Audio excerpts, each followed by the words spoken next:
DigiLocker से डोमिसील आप कैसे डाउनलोड करेंगे, डोमिसील सर्टिफिकेट आप कैसे डाउनलोड करेंगे।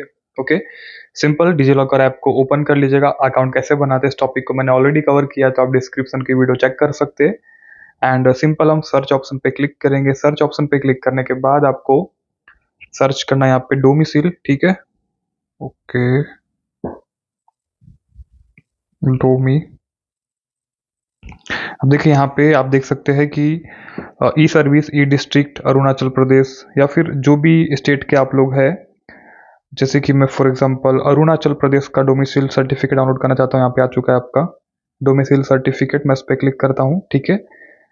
देन जो भी आप स्टेट के होंगे आप उस हिसाब से देख लीजिएगा अपना स्टेट। देन आपको अपना नाम, आपका सर्टिफिकेट का रेफरेंस नंबर डाल लेना, टोकन नंबर आपको डाल लेना। देन आपको गेट डॉक्यूमेंट पे क्लिक करना है और इजीली आप यहाँ पे जो इस तरीके से डोमिसाइल सर्टिफिकेट को डाउनलोड कर सकते हैं।